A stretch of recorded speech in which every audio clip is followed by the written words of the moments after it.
वानखेडेवर Bharat England भिडणार, कोण वरचढ ठरणार? आयसीसी T20 विश्वचषक 2026 आता आपल्या सर्वात उत्कंठ असलेल्या टप्प्यावर पोहोचलाय। मुंबईच्या ऐतिहासिक वानखेडे स्टेडियमवर स्पर्धेचा दुसरा सेमीफायनल सामना भारत आणि इंग्लंड यांच्यात खेळवला जाणार आहे। गतविजेता भारतीय संघ सलग दुसऱ्यांदा विजेता पदावर नाव कोरण्यासाठी सज्ज आहे, तर इंग्लंड 2012 चा इतिहास पुन्हा रचण्याच्या तयारीत आहे। भारत आणि इंग्लंड हे दोन संघ T20 विश्वचषकाच्या बाद फेरीत एकमेकांचे जुने प्रतिस्पर्धी बनलेत। सलग तिसऱ्या विश्वचषकात हे दोन्ही संघ सेमीफायनलमध्ये भिडत आहेत। 2022 ला इंग्लंडनं भारताचा 10 विकेट्सनी धुव्वा उडवला होता, तर 2024 ला भारताने इंग्लंडला 68 धावांनी नमवून त्या पराभवाचा बदला घेतला होता। आता 2026 ला वानखेडेच्या मैदानात या ट्रिलॉजीचा तिसरा आणि निर्णायक अध्याय लिहिला जाणार आहे। भारतीय संघाने सुपर 8 च्या शेवटच्या थरारक सामन्यात वेस्ट इंडिजला 5 विकेट्सने हरवून सेमीफायनलचं तिकीट मिळवलंय। या सामन्यात संजू सॅमसननं नाबाद 97 धावांची ऐतिहासिक खेळी करून भारताचा विजय निश्चित केला होता।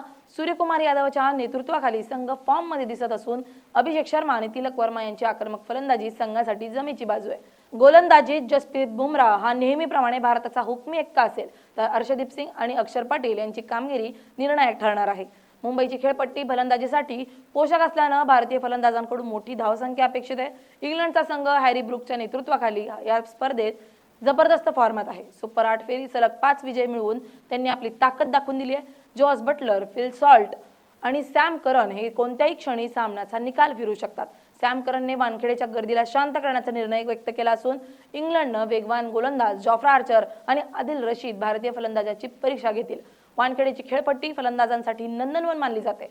येथे चेंडू बॅटवर चांगला येतो आणि लहान सीमारेषांमुळे षटकारांची बरसात होण्याची दाट शक्यता आहे। रात्रीच्या वेळी ड्यू फॅक्टर महत्त्वाचा ठरेल, त्यामुळे नाणेफेक जिंकणारा संघ प्रथम गोलंदाजी करण्याचा निर्णय घेऊ शकतो। या सामन्यातील विजेता संघ 8 मार्च रोजी अहमदाबादच्या नरेंद्र मोदी स्टेडियमवर होणाऱ्या अंतिम सामन्यात न्यूझीलंड विरुद्ध खेळेल। न्यूझीलंडने पहिल्या सेमीफायनलमध्ये दक्षिण आफ्रिकेचा पराभव करून आधीच फायनलमध्ये स्थान निश्चित केलंय। जर पावसामुळे आजचा सामना होऊ शकला नाही तर उद्याचा दिवस राखीव दिवस वापरला जाईल, पण दोन्ही दिवस खेळ झाला नाही तर सुपर 8 च्या गुणतालिकेनुसार इंग्लंड फायनलसाठी पात्र ठरेल, कारण त्यांच्या ग्रुपमध्ये अव्वल स्थानावर होते। त्यामुळे भारताला हा सामना मैदानात जिंकणं अनिवार्य आहे।